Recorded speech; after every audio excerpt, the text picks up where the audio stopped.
mentor of mine, Susan Scott, whose book is over there in the tool room.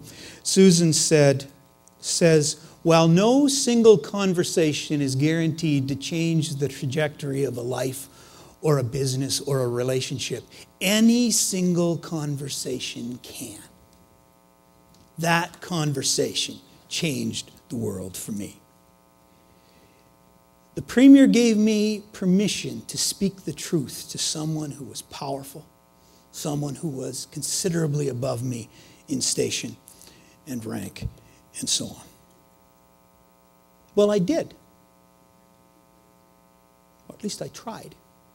And I learned in those days to navigate around the waters of spin. I learned that everyone needs someone in the world who tells them the truth. And further to that, I discovered that helping people get to the truth makes all the difference in the world. I'd been in the radio business, and in the radio business, I'd learned how to write for the ears, how to sell things with words, how to create pictures that the mind can navigate. I'd been a pastor and learned how to distribute truth more wholesale rather than retail. And I'd spent a number of years already in politics helping to shape public opinion and mobilize people around ideas and issues. But my biggest learning was that people are people. People long to hear what's happening.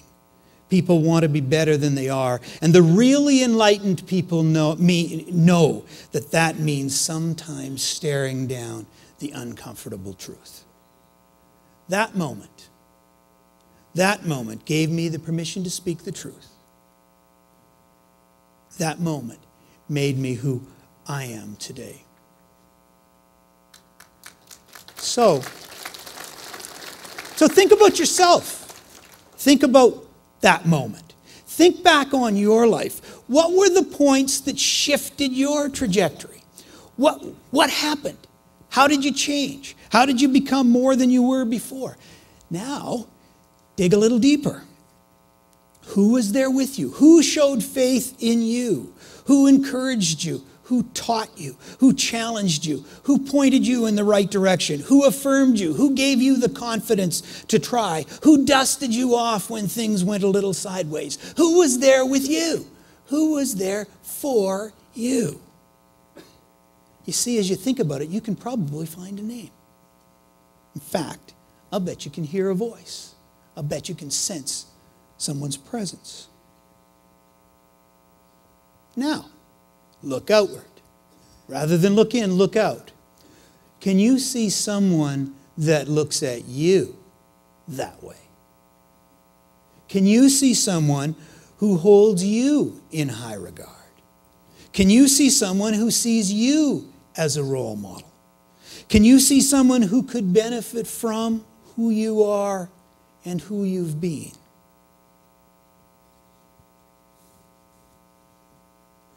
Young fella that I had been spending some time with, having coffee with maybe once a month or so, was the assistant pastor at a church in the north end of Calgary.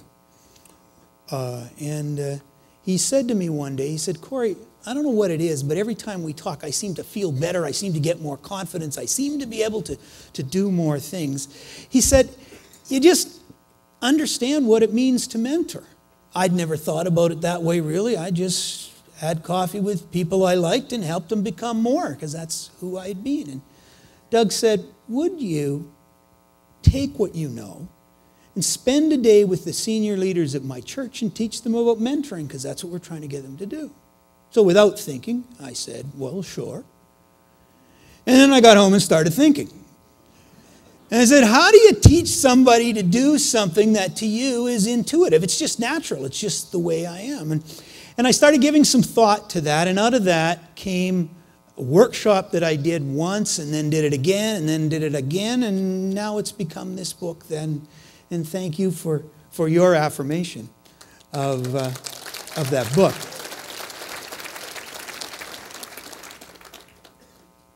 As I thought about mentoring, though, I thought mentoring is something that is, in a way, seems new, but in a way is timeless. I mean, if you look at history, the way things were passed on in the old days was just Word of mouth, person to person. People helped people grow. How did people gain an occupation? They gained an occupation by apprenticing and just spending time and rubbing up against someone who was better at it than they were so that they might learn. They didn't call it mentoring in those days. It was just life. Well, we are so busy today in this world that it isn't life anymore. We need to think about it.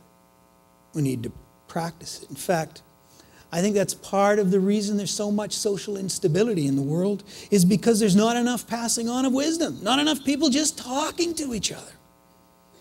So that's what I'm here to talk to you about today, about intentionally helping someone become more. The key to it all that I discovered as I was thinking about it is mentoring is not something that you do. Mentoring is something that you are. Let me say that again. Mentoring is not something you do. Mentoring is something that you